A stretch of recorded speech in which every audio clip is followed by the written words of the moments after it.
If anyone's ever wondered, this really amazing image is a beautiful tune from the 1993 tribute album to the Toronto Blue Jays. And if anyone's been a longtime Jays fan, I know, Andrew, you might remember, the Jays have put out a relatively disturbing number of albums, most of which, you know what, this is a positive podcast. So, Andrew, how are you doing, man? It's been quite a week. Most of those songs were, in fact, songs, Drew. We can confirm that positively. They had instruments, and you could hear the instruments. You could, and the CHFI choir on one of them, if I remember correctly. Hold on, I've got it on here somewhere, man. Oh, here it is. There's the cassette. Right here, you can see that Let's Go Blue Jays by Nixter and the Noise Boys was what opened Blue Jays Talk, along with the Light 97.3 Classic Hitters and the Much Music No Stars. And very few things date us more than using the term Much Music. The Nixters, they were ahead of their time. They really were, right? Andrew Sorley is my colleague over here. I'm Drew Dudley. It is Drew Jays Talk. Andrew, you want to kick things off with a recap of the week? I'll do, and then we'll throw it to you about what you loved. Oh, Drew. We had a good week, didn't we? Here in Blue Jays land. Nearly, I think I could say nearly, we had a perfect 7. We were this close to 7 wins in 7 games. It's funny. I was listening to Mike Wilner's podcast, and he considered the week from Thursday to Thursday because that's when he does his podcast. We consider the week from Tuesday to Tuesday. I don't know. Do we consider it Tuesday to Tuesday, or do we consider it Sunday to Sunday? I do it Tuesday to Tuesday for our needs, because that way we can talk about the weekend as like a whole thing, you know. Well, we did, Drew. I just have to. Can we both? You should do this too. Let's pat ourselves on the back. There you go. I thought you wanted to do like a butt bump or something, and no. People can already tell I got some. Let's pat ourselves on the back because we called it, Drew. We said the Jays were going to sweep the White Sox, and they did. And then we said the Jays were going to take 2 out of 3. I texted you around the 6th or 7th inning saying, "Ooh, our predictions are looking good, but maybe this is even better," because we were up, I think, 8-4 at that point. I'm very happy, Drew, taking 2 out of 3 from the Seattle Mariners. They're a tough team. They beat us, as most would remember. They beat us last year in the first round of the playoffs, the wild card games. And I really do. We're not going to spend a lot of time talking about this. I really do think it's important for people to remember that life happens. We were winning the game against the Mariners, game 2 of the wild card series last year, and then that terrible collision between George and Bo happened. And that was an accident. That just happened. It was an accident. Nobody did anything wrong. It was an accident. And people have been bitter about that accident in which 2 human beings physically collided like freight trains. Anyway, Drew, I digress. It was a good week. It really was, man. And I remember when it's funny when you texted me though, and you said like, "This is even better than we predicted." There was a little voice in my head that was like, "Too soon, man. Too soon." And then what happened is it made you right. Part of my job, folks, is I'm supposed to give the official recap on the past week. So since we were last together, our beloved Toronto Blue Jays have gone to a 4-2 record. We had another off day, I believe, stuck in there as well. Here's the thing about whatever you want to call the past week, man. We went off the air 1 o'clock on Tuesday, right? The Jays didn't give up a run till Friday. They didn't. They didn't give a run till Friday. They shut out the White Sox for 24 straight innings, and I didn't even notice that. Until that was broken, I think in the 3rd inning of Friday, it had not occurred to me that the Jays had just shut out the White Sox for 24 straight innings. They took 2 out of 3 from the Mariners, and this team was on such a roll that this is the first time we've ever done this after 2 straight losses. And look, it's a positive show. I don't think mentioning losses is a negative thing. But this is the first time we've done this after 2 straight. So I'm glad we get a chance, because this is what this is about. To remind people that, like, we have no right to go and expect to sweep the Seattle Mariners. Like, how on earth there's a negativity surrounding anything this morning, given that the Jays won, 2/3 of their games again. They closed out the last 7 games, dropping one to the Mariners, which they could have easily won, and that game was bizarre, that 10-8 game. And then they dropped one to the Red Sox last night. And every now and then you're going to get beat by the Red Sox in Fenway Park. Although they're sort of being dismissed as a middle road team, Red Sox are what, like third or fourth in almost every offensive category? So that was the Jays that was this past week. And I have a feeling like 35 runs are going to get scored over the next 2 games at Fenway Park. And I think the Jays are going to take the next 2. I think they're going to make them pay, and we miss Chris Sale. So let's start that on a positive one. So, my friend, what do you love about baseball? I want to just remind people every week, Drew, that there's so much to love about baseball. I had a couple of different chats with different people this week who haven't quite grasped onto our pure and life-sustaining joy that we get from watching baseball, Drew. I'm not going to name names, but they know who they are. Yeah. We got to bring these people in. Welcome. It's not about a bandwagon. This is a beautiful game that we love, and we want to bring you in. I loved this week that this is April. We're now May 2nd today. But This is April baseball, and it feels like the playoffs. It feels like the intensity is different.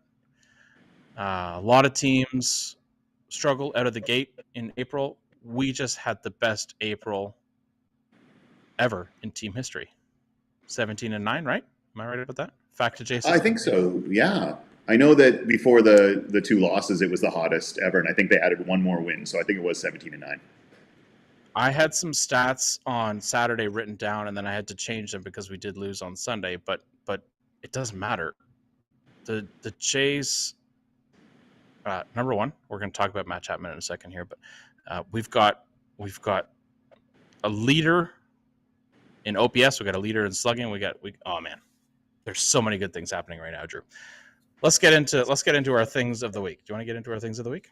I'm gonna get our things of the week. I'm gonna start with you, my friend. And it's funny, the Jays have got a lot of great things going on, but we keep coming back to a couple of big ones named Chapman and Bichette because they make it impossible not to. So talk to me about Matt Chapman. Right. What's on your mind watching him this week? I think it's too soon to mourn the loss of the Oakland Athletics, but it's not too soon to say thank you. Thank you, Oakland, for Matt Chapman. We did give up a few younger players to get Matt Chapman, but boy, am I happy he's here. And I am going to lead the charge, Drew. I hope you're with me on this charge to extend Matt Chapman. I think there's a defeatist mindset in Toronto that everyone who's good is going to leave us. And I just want to say, it doesn't have to be that way. Matt, stay. Please stay. We love you, Matt Chapman. I'm happy with Chappie. The reason why I'm happy with Chappie, I think he's about to be named American League Player of the Month. There are 6 of those each year. Drew. And Matt is one of them. He was just named to the All-MLB team yesterday. I haven't even really heard of the All-MLB team. Is that a new thing? Or if I was going to ask you, the MLB Team of the Month? They're like, he's a member of the MLB Team of the Month. I'm like, cool, I'll make a note of that. Andrew, were you aware there was an MLB Team of the Month? I'll take it, though, Drew. I'll take it. Yeah, I'm 100% on. I had to literally look it up.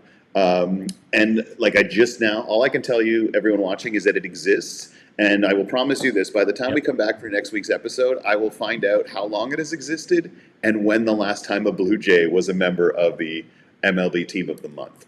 I thought it was an MLB The Show thing. Who knows?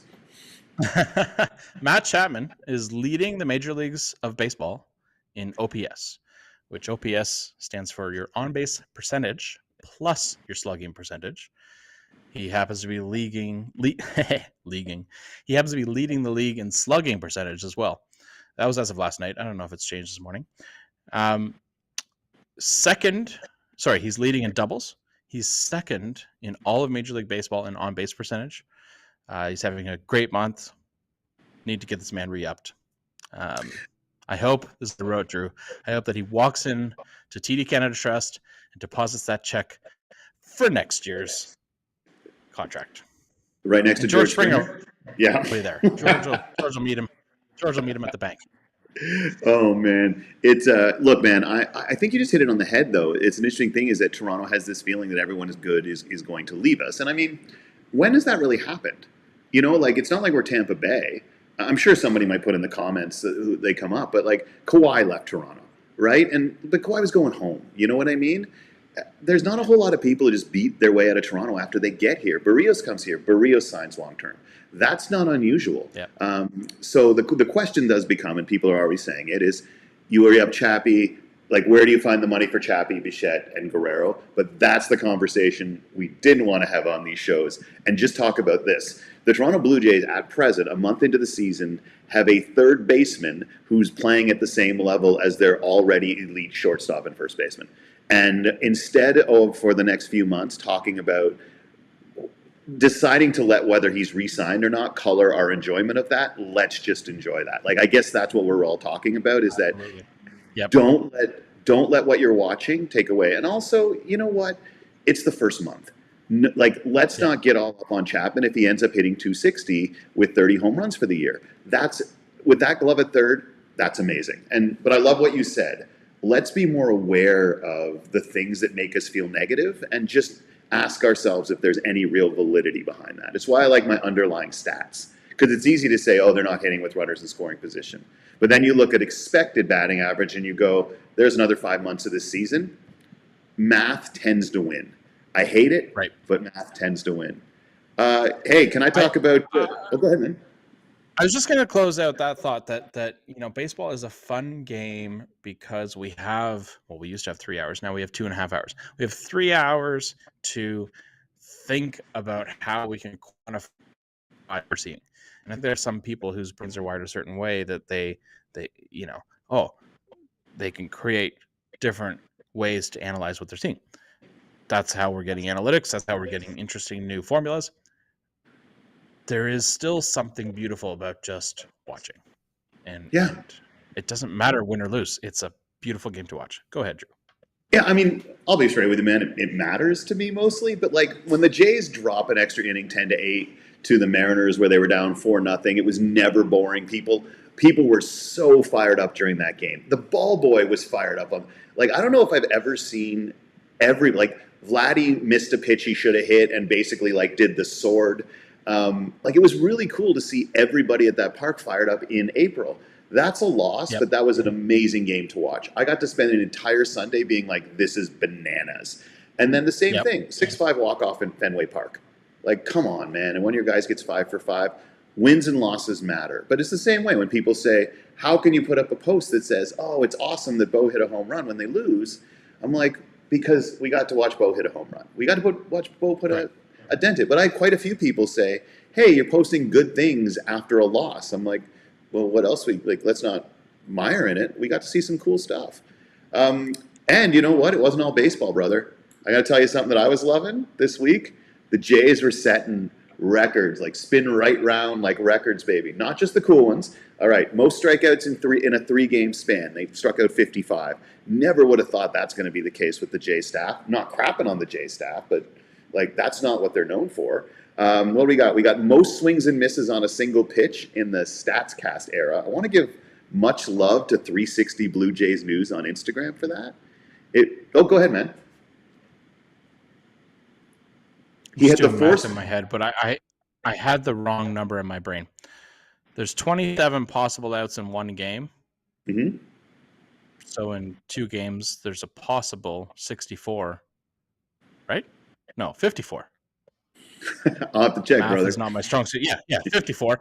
And then in a 3-game series, there's a possible of, I guess, 76, right? Yeah. That adjacent. So 55 strikeouts out of 76 outs. That is actually, it feels like unfair. Feels like we have an unfair advantage. Also, bear in, going into before the Sunday, Monday games, I love this was on the broadcast. 15 innings pitched with no hits, no earned runs, 2 walks, and 26 strikeouts from the bullpen. Look, the bullpen gave up some runs on Sunday and Monday, but maybe because they didn't bother for 2 full games, we can forgive that to some degree. But the big ones that I love. So Gosman got a ton of swing and misses on that splitter. The fourth most swings and misses on any pitches in the majors this year, the most ever on a splitter in the StatCast. But I want to talk about what makes me proud to be a Torontonian. 2 things. One, 51,000 hot dogs, everybody. That is a new record for hot dog consumption, and we should all be incredibly proud of that. Suck it, Florida. And also, sorry, my apologies, everybody. And the other one, what was it, a $2.2 million 50-50 draw? I don't know why I take such pride in the Toronto Blue Jays kicking ass at the 50-50 draws, and we don't know who won it yet. Yeah. So if you're listening, April 11th, I think it was. Check your ticket. Yep.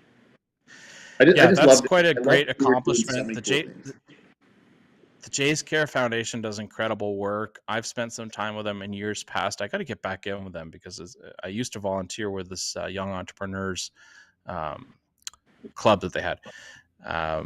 Jays Care does great work. I've helped with them restore these ballparks that are dilapidated and just in terrible shape, and then they come in and bring like a major league grounds crew and completely remake the infield and they do really nice work. And they do nice work right across the country. It's not just all in Toronto. They spread out their dollars, they spread out their programs, and it's not just fields. They do a lot of social work too. So I'm a huge fan of the Jays Care Network, the Jays Care Foundation. Drew, one thing I wanted to, I think I'm just going to slide this note in. It's not one of our things, but I have to give a shout out to my nephew Thomas. Oh, right on. My 11-year-old nephew Thomas. So last week we were talking about switch hitting Jays, and you and I were struggling to come up with the name of the most recent switch hitting Jay. And my little nephew, he's not little in size, like he's a young boy. He came up with the answer, and then he had to tell me that he out baseballed me. Oh, really? All right, what's the answer? So I got my backup. Well, I'm actually curious if you know. I don't, man. Do you know? Like, I couldn't remember who that was. I was trying to remember the name of a shortstop that played for us a few years ago in like the lean times, and then we ended up trading him early in the season. I can't remember if he was a switch hitter, but like a real one. I'll give you one hit. He was a switch hitter, and he was born in Venezuela. Does that help you? No. Who was it, my man? It's just like we're talking a regular player. Breivik Valera. He was a regular. Breivik Valera. Yeah, do you remember Breivik Valera? Would have been what? That's a while back, though. That's pre-pandemic, isn't it? I think it was. I'll tell you. So he played for the Cardinals. He played for the Dodgers, played for Baltimore, played for New York Yankees, and he played for us in 2019, in the summer of 2019. Of course, 20 was a write-off, and then 21. So he played. Now, regular's not the right term. He played 5 games in 2019. He played 39 games in 2021. So, regular. Not really, but I can't even believe that's the last one. Yeah, I think there was a catcher too. I can't even believe Thomas remembered it, frankly. Yeah, that's what gets me is like, did he just remember it or did he Google that? Because that's some impressive work for a young guy, man. He's a smart kid. I'll give him the benefit of the doubt that he remembered because he's a stats machine. We're gonna have to have Thomas on the show one of these times. I would love that actually because I'm getting sucked down into some really interesting ones. I was trying to come up with trivia questions for you that I could actually use and that weren't convoluted. And the one for this week, brother, was last year, which Toronto Blue Jay had the slowest average home run trot? Is he still an active member of the team? Or he is still an active member of the Toronto Blue Jays. Is it Kirky? It's got to be Kirky, It is not Kirky. Kirky by far has the slowest sprint speed, and you'd think it might be Vladdy because the man makes a meal out of it occasionally. It was Espinal. Santiago Espinal took like 28 seconds to go around the bases anytime he got the chance. He's just taking his time. He's enjoying himself. Maybe he's having a little look. He wants to see where the ball landed. I'm okay with it. But let's put it this way: Vladdy has a larger sample size from which to choose. Right. My friend, you are real psyched about how hot the Jays are, not just now but historically. Tell us a little bit about you think the rest of the world is catching on too. The Jays are great, Drew. He does this thing weekly called the Power Rankings. I think they are probably fact based, but they might also be fact adjacent, like this show. But this week, the Jays raised their ranking in the All MLB Power Rankings to the third place team. Last week they were seventh. I told you about the 6-game win streak that we had. This is the hottest season we've ever had. It was tied with the 09, 01, and 1992 teams. Drew, something happened in 1992. I'm just trying to remember what it was. Oh yeah, we won the World Series. Man, I gotta Sounds say, pretty good to like me. when I texted you to want to do this, I didn't fully understand like your overwhelming positivity because I want to do this show because I'm one of the more negative human beings these days, like about everything else in the world. But one of I my don't friends see said, it. I don't see it. You're a positive guy. because I gotta hide it, man. I'm the lollipop guy. But my buddy said to me, he's like, you're like so much bugs you in the world, but no matter what happens to the Jays, you're still like, it's all good. It's all good. I didn't know that you were a purist though. Like Yeah. you truly are a believer, and I love it. I just love it. But because I just didn't want to keep hearing people like even Well, I'll Wilmer's. tell you. Yeah, Listen, Drew. I think you're in the same boat. There's a lot in this world that is tough. There's a lot that's difficult. You and I both run businesses. Sometimes that could be challenging, but man, there's people that aren't eating, right? So there's a lot of things that cause stress. There's a lot of things that cause worry.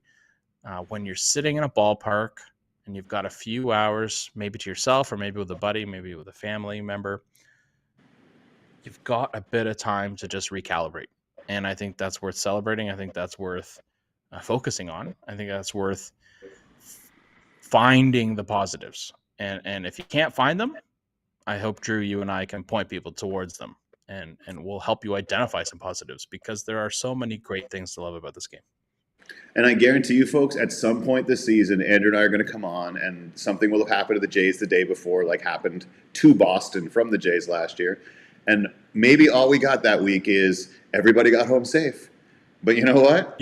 Everybody Yep. got home safe. Hey, I'll tell you though, man, something happened in Toronto that made me feel like good about the world during this week. Yeah. And that was, and I think everybody did it because they assumed the game was over. It was 8-3 at the time, and Teoscar hit the solo shot after looking pretty rough on some at bats before. And people cheered. And I thought maybe there would be like some polite stuff, but there was enough that the commentators commented on it. And Yeah. I know it probably wouldn't have happened if it had been 2-2, and people thought, "Oh, okay, that's cool. He can do it."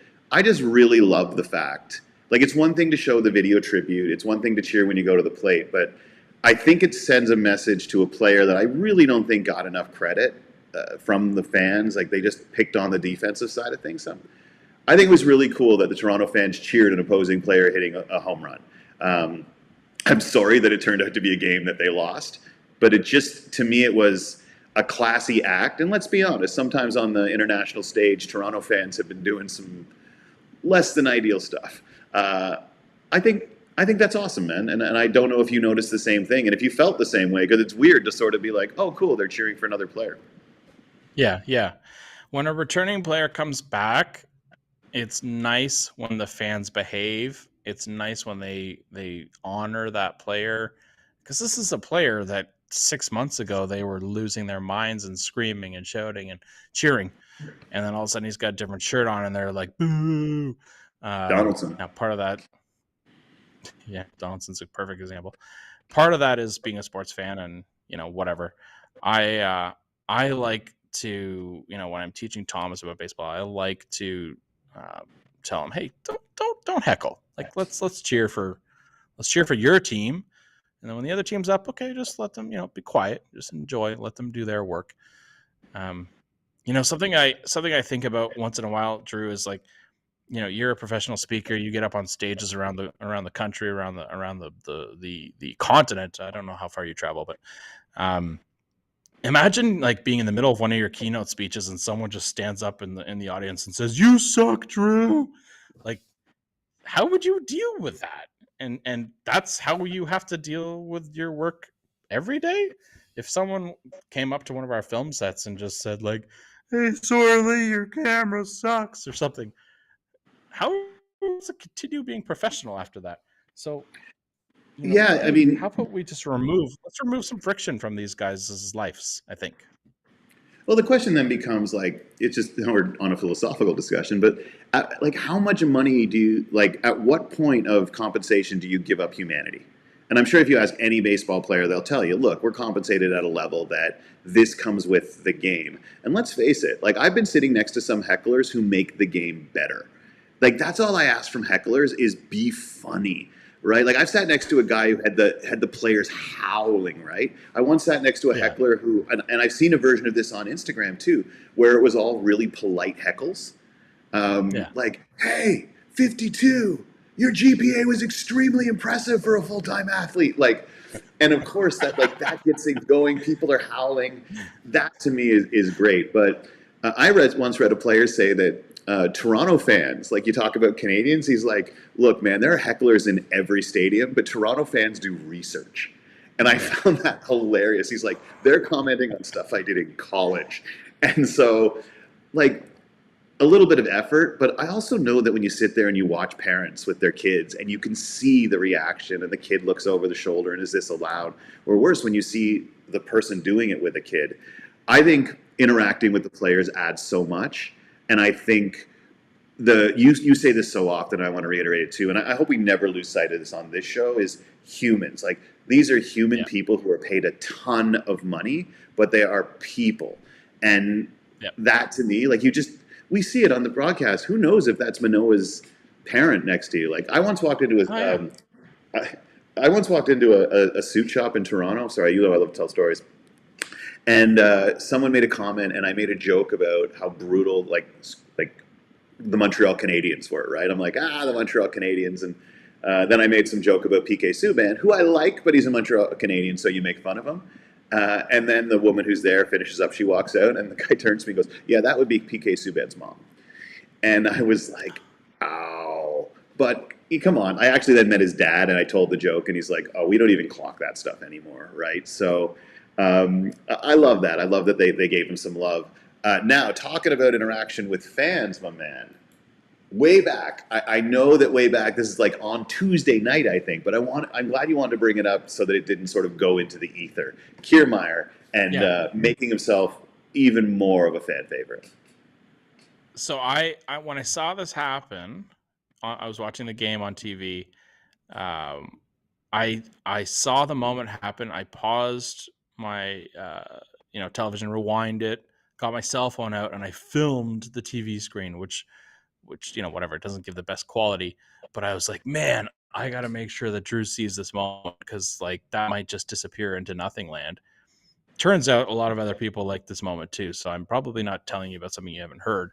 But Kevin came in for a real hard slide.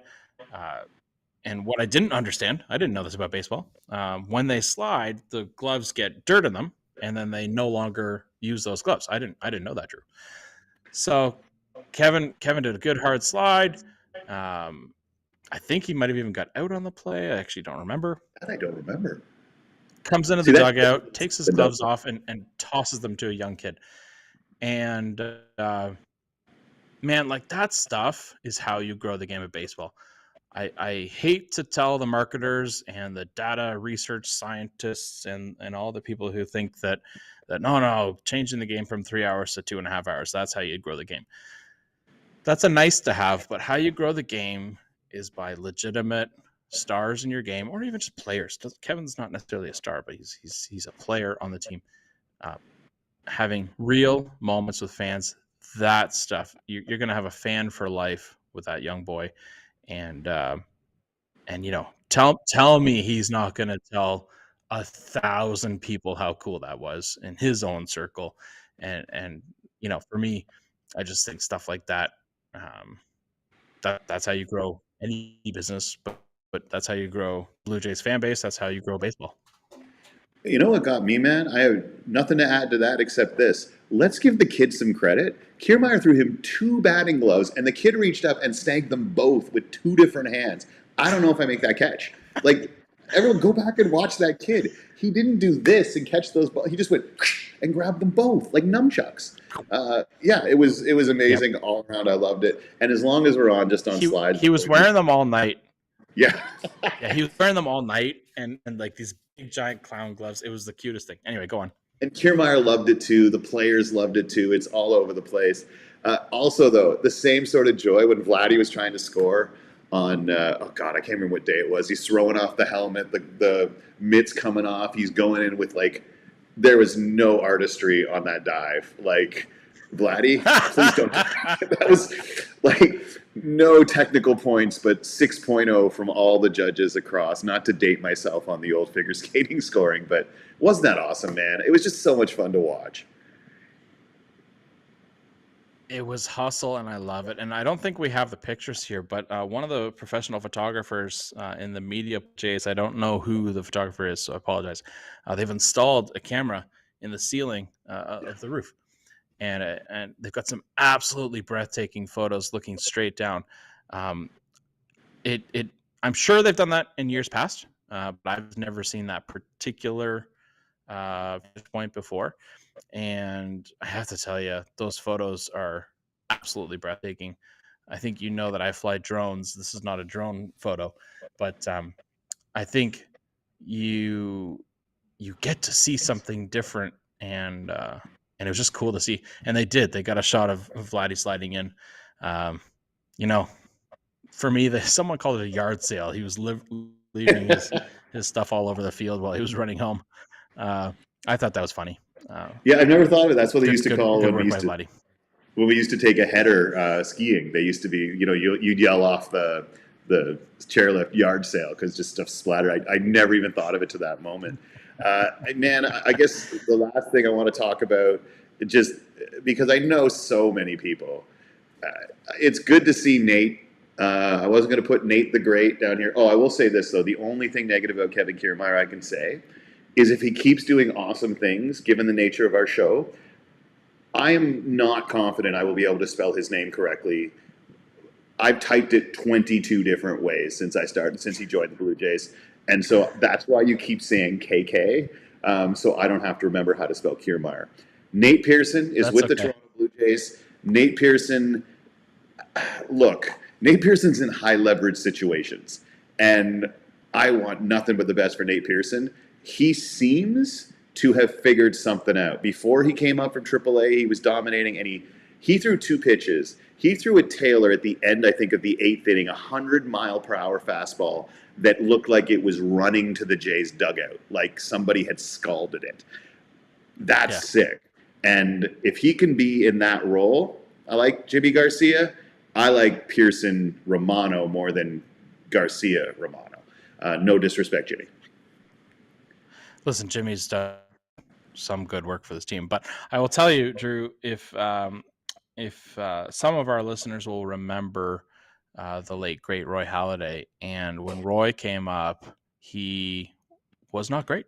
He scuffled, and I think there was a lot of pressure on Roy back then, and he was sent all the way down to single A, and they basically said, "Dude, you got to start again." And he put his work in. He put the time in. I don't think he worked with Pete Walker. I think he worked with maybe Pat Henkin. I don't know who he worked with. I need to get back to you on that. But he worked his tail off to get better, and I'm seeing the same thing from Nate Pearson. Now, Nate had a virus last year, mono. I don't know, smooching too many girls, Drew, in the high school prom. But no, that's unfair. Oh my God, he is young too, eh? By the way, we just got to give a quick shout out to Kiermaier again on his dance moves at the Jays Care Foundation. I did want to mention that when we talked about Kiermaier. That was some moves. Go ahead, my friend. Sorry. I was gonna say, like, he caught a virus. Okay, so his ailment last year was luck of the draw. Had some injuries, physical injuries the year before. This is a guy who has had a lot of pressure to perform on him since he was much, much, much younger. Probably the last 5, 6, 7 years, he's had pressure on him. I'm seeing the retooling. Yes, they're putting him in the bullpen, but I wouldn't be surprised if he owns this bullpen role this year and next offseason he starts getting stretched out into maybe a fifth starter, and then maybe works his way up from there. Let's keep our fingers crossed. Just bearing what you were talking about with Pearson. When you talk about the Rays, you talk about the Yankees. We also got to look that after a month of the season, like the Jays have done very well on the injury side. We're really lucky that way. But talking about Pearson, what really strikes me and what I hope works well for him is that now he's a really nice piece to add to the Jays, where I think in the previous, people saw him as an essential need for the Jays to be successful. Now he's a guy they add to the pen. And, what are we going to do to try to strengthen pitching down the road? How about Ryu and how about Chad Green? You know what I mean? If Pearson is a nice piece of that bullpen puzzle, and then Ryu comes back and can play as a bait, like, who knows? But you got 6 starters on a team and a couple of new lightning arms. You know what? That's a trade deadline where you don't have to give up assets. And so I look at Pearson and I hope for him, because what he is found money, much like Manoah. And I think that Manoah's success has taken some of the pressure off Pearson and maybe created a competition side of things. And while now everyone's not like the Jays need Nate Pearson, I think that might be great for Nate Pearson, because let's face it, man, has he thrown 100 professional innings? Do you know how long it takes to figure out major league batters? I couldn't figure out how to throw a splitter in the show until I was playing the game for 8 years. So honestly, my friend, I'm glad to see him come out of that bullpen, and I'm glad to see him come out of the bullpen in the 8th inning, because if he does it successfully 2 or 3 times, I think that's all that guy's going to need. Once he realizes people can't hit his fastball, throw it. I think we need to do a deep dive maybe for next week onto MLB The Show, because as you and I both know, it is such a treasure. But didn't I read that Kevin Gossman attributes his success with the splitter to playing MLB The Show? I did not know that. Like, for anyone who doesn't know, it's a video game, and I discovered that you should never throw the splitter anywhere but directly into the dirt. And once you start throwing the split-fingered pitch directly into the dirt, everyone swings at it and no one hits it, which seems very counterintuitive. But if Cosman said that, I'll be honest with you. Yep.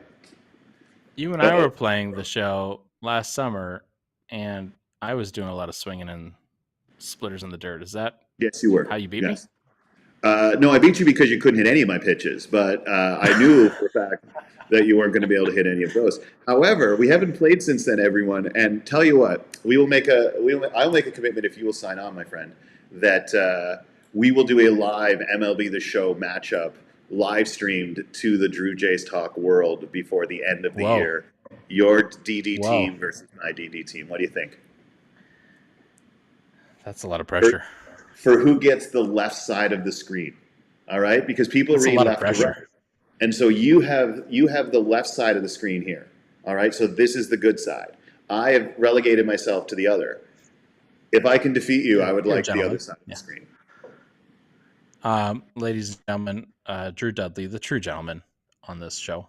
I didn't even know that I was on the left side or the right side. I just work here. Drew, we made some really good predictions last week. We've got 3 games in Boston. Beautiful park, one of the best parks in baseball.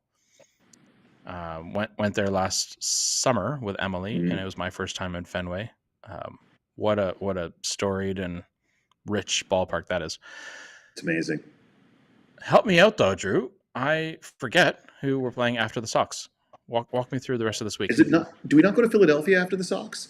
Here we are, true Jays fans. You know, but by the way, we are true Jays fans. We also both run a company, different companies. So there are occasions where I'm watching the game at 2 a.m, etc. I think we go to Philly, don't we, brother?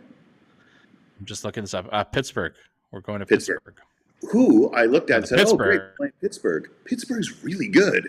How did that happen?" Yeah. They lost O'Neal Cruz, and they're doing better, it seems.